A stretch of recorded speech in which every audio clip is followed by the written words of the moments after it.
Hemos recibido, entre tanto, a la congresista Rosely Amuruz, de la bancada de Avanza País, que es autora de un proyecto que ha sido presentado ayer con las firmas requeridas de su bancada, todas tengo entendido, 6 firmas de Avanza País. Y su proyecto, en buena cuenta, significa recortar el mandato de las autoridades electorales. Las razones que veo que figuran en su proyecto es restablecer la confianza. Y, en segundo lugar, evitar que hayan cuestionamientos. Si los objetivos son esos, lo que me temo que han conseguido es lo contrario. Porque querer recortar el mandato para que hayan autoridades electorales diferentes en las elecciones próximas, lo que ha hecho es generar, por lo que veo, desconfianza y malestar. Explíquenos cómo nació este proyecto de ley de su autoría. Sí, gracias primero, Fernando, por la invitación. Por favor. Es la primera vez que estoy en un programa que voy a explicar el porqué de este proyecto, sí, porque sí ha habido bastante cuestionamiento, tanto favorable como también no favorable, y es normal. Desde que se aprobó el adelanto y el recorte de nuestro mandato en el Congreso, yo soy bien creyente en que hay que hacer una reestructuración de absolutamente todo. Si se va el Congreso, se va la presidenta, se va el vicepresidente, incluso está el recorte del mandato también de los parlamentarios andinos, entonces también tiene que haber un recorte de las autoridades del sistema electoral. Finalmente, el artículo 180 de la Constitución lo que establece, y el espíritu de este artículo, es de que tengan por su mandato durante 4 años. Salas Arenas, por ejemplo, empezó en el 2020, entonces su recorte sería... De un año. Claro, en un año. Justo la elección. Pero justamente para cuando es nuestras elecciones, tú necesitas unos plazos para poder hacer un proceso electoral. No es de que nos vamos todos, elecciones abril 2024, y justo ahí cambies de autoridades de todo el sistema electoral. O sea, ¿cómo vas a poder crear estabilidad y confianza al país? Necesitas un plazo determinado de cambio de autoridades para que... Bueno, pero usted recuerda que manosear las autoridades electorales nos trae unas memorias desagradables de la época de Alberto Fujimori, ¿no? Meterse con la autoridad electoral. En este caso es el Congreso que lo hace. Y el Congreso que debe salir dentro de un año y unos meses. ¿Y qué razón se da? Que hay cuestionamientos a esta autoridad electoral. ¿Quién juzga eso? Ustedes, congresistas.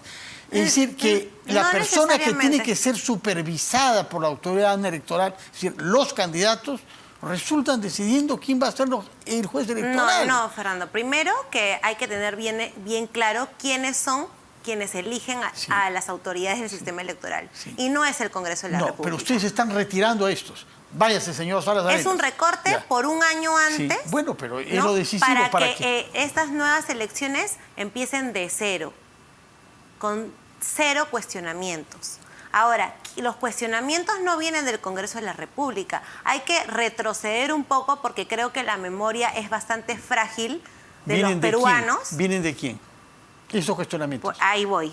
Los cuestionamientos y la memoria es bastante frágil porque hay que recordar que hubo un colaborador eficaz en el proceso contra Castillo, Samir Villaverde, que en la Comisión de Fiscalización habló sobre... Que se había pagado. Que, se le había asignado, ahorita creo que fueron, no recuerdo cuántos millones de dólares, al jefe, ¿no? Al jefe nacional. Pero usted sabe, porque la memoria suya no parece frágil, que eso quedó desestimado por la quedó Fiscalía. Desestimado. Es una habladuría de un colaborador eficaz que no pudo sustentar al en igual absoluto. Que los cuestionamientos contra los congresistas, al igual que el presidente sigue diciendo que es inocente, al igual que hay muchísima gente... acá es la Fiscalía. ¿Queremos a la Fiscalía o no? La Fiscalía desestimó esa denuncia.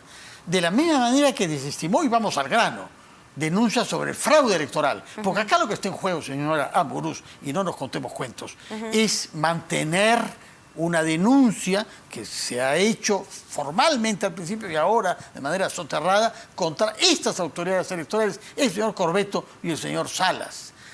¿Cuál es la razón? ¿Qué hay de sustento real para sostener que ha habido fraude? Y en consecuencia hay que cambiar a estas dos autoridades. En primer lugar, ha sido desestimado el fraude por la Fiscalía y por organismos internacionales que han observado esto. Sí. En primer lugar, yo jamás he dicho... No, yo no digo usted no. Sí, pero jamás, algunos colegas prominentes suyos del Congreso sí. Jamás he dicho que ha habido un fraude electoral. Sí. Simplemente creo, porque es como que yo pueda afirmar que existen congresistas que hayan aceptado algún tipo de coima para poder, no sé, hay denuncia fiscal en eso. Blindar la vacancia y etc. Pero sobre eso sí hay denuncia fiscal. Todo lo que es denuncia fiscal tiene un nivel de credibilidad diferente, ¿no? No es un rumor. Hay una investigación de gente profesional. Y sobre congresistas que han recibido coimas, discúlpeme usted, vaya que si hay investigaciones fiscales. No, y ahora hay nuevas, sí, ¿no? por eso eso es no, real. Hay nuevas, pero no hay, digamos que, la severidad, ¿no? Porque todavía no hay una sentencia, no hay nada. Eso y demorará. Siempre va a haber la presunción de inocencia y etc. Entonces, yo no estoy ahorita cuestionando si hubo fraude o no hubo fraude electoral, porque ese no es el punto. Yo lo que estoy incitando con esto es que si es que vamos a irnos todos a un recorte del mandato congresal, presidencial, de la vicepresidencia, del Parlamento andino, también tiene que basarse del sistema electoral, porque somos un todo. Pero ¿por qué también tiene que? No es un todo. Son instituciones diferentes, cada uno tiene su función y su autonomía. El señor Salas de Arenas ha sido designado por la Corte Suprema y ustedes están interfiriendo con una decisión tomada por otro poder del Estado al recortar un mandato que le ha sido asignado por sus pares de la Corte Suprema. Sí, pero la Constitución es clara en que el espíritu de esto es que él sea asignado solo para una elección, para un sistema, para una elección que ya pasó. Entonces, ahora, en este recorte, él estaría como jefe de 2 elecciones. Es por eso que es necesario un recorte. ¿Es necesario? ¿Le parece necesario? Es una propuesta, simplemente. Es más, ahorita lo escuché a usted que no ha ido a comisión, ciertos proyectos. Otro Exacto, tema. Otro tema totalmente distinto. A lo que yo voy es de que yo todavía ni lo he sustentado. ¿Ya? Esto lógicamente tiene que ir a la Comisión de Constitución. Habrá distintos constitucionalistas que van a hablar al respecto. Incluso se han pronunciado algunos constitucionalistas que están a favor de mi planteamiento, como también ha habido ¿Qué otros argumentos que no. han dado? Porque el argumento que usted da es para restablecer la confianza o para disipar cuestionamientos, pero no es un argumento técnico. ¿Qué dicen los constitucionalistas? Es justamente porque es que el espíritu de este artículo es de que solamente puedan establecerse para una sola elección. Entonces, en este sentido, tendríamos a autoridades que estarían en 2 elecciones. Ese es el cuestionamiento. Yo sé que pero no independientemente... lo ha puesto en el texto de su moción, ¿no? Yo no he leído eso. Parece un buen argumento, es cierto, pero no lo he visto por escrito. ¿Lo ha puesto usted en su proyecto? Lo que pasa es que... ¿O se lo han dado después algunos constitucionalistas? No. Lo que pasa es que obviamente uno va enriqueciendo sus argumentos en base a lo que va sucediendo, ¿no?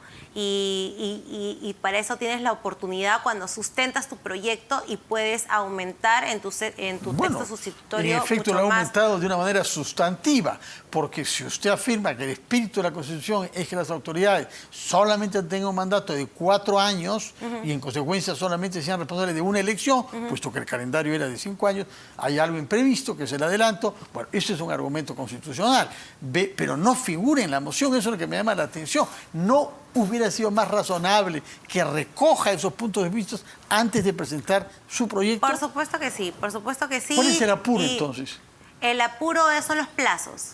El apuro es de que no tenemos, no nos vamos a quedar, o sea, yo en primer lugar creo que nos estamos apresurando con el adelanto de elecciones, pero sé que es el clamor de la población y se respeta. ¿Por qué cree que nos estamos apresurando? ¿Usted hubiera preferido quedarse hasta el 26? No es que yo hubiera preferido, sino que creo que sin reformas constitucionales y al sistema electoral, sería irresponsable que los congresistas nos vayamos. Pero se están haciendo algunos proyectos para reformas. El problema es que proyectos como el suyo distraen, complican, porque se han presentado otros proyectos para la bicameralidad, para la reelección, que son reformas reales. Fernando, esta reforma constitucional en la bicameralidad no está siendo presentada ahorita.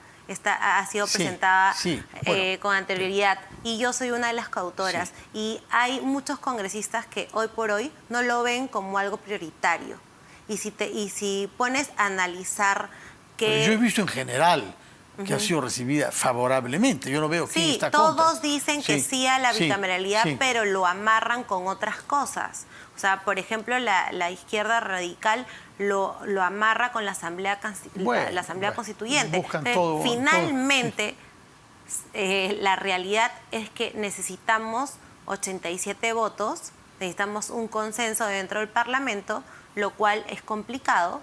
Y si vas a condicionar una cosa por la otra, no vamos a llegar a ningún punto.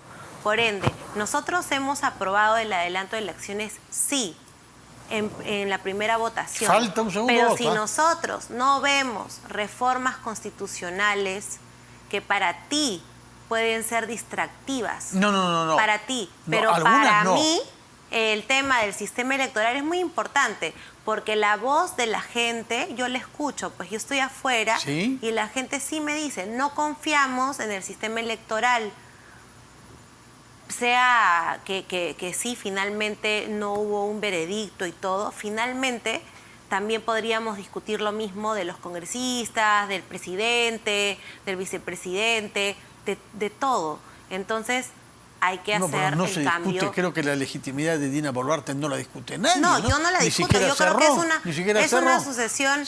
No, ni siquiera cerró, pero no digas nadie, porque vemos en las calles. No, de la clase política, de la gente que tiene autoridad política. Muchos congresistas que también dicen que debería de... En las manifestaciones hay mucho disfraz, muchas causas que son un disfraz político de lo que las causa verdaderamente, ¿no? Están pidiendo que vuelva Pedro Castillo, que no cometió un golpe de Estado, que se ha cometido un golpe de Estado contra él. En fin, todo eso... Y que es una usurpadora Dina Boluarte, sí, pero no, me estaba refiriendo a los congresistas. También hay varios congresistas de Perú Libre que no reconocen a Dina Boluarte. Que dicen que no es una asociación constitucional legítima. Exacto. ¿Lo han dicho en público? Sí, han dicho públicamente. A ver, por ejemplo, ¿qué nombres? Han dicho... Puesto que es en público, no está haciendo ninguna infidencia. No, a ver, han habido congresistas de Perú Libre que no reconocen a Dina. Por ejemplo, si no me equivoco, está el congresista Gonza. Sí. ¿No? Américo Gonza, sí. Américo Gonza, ¿no?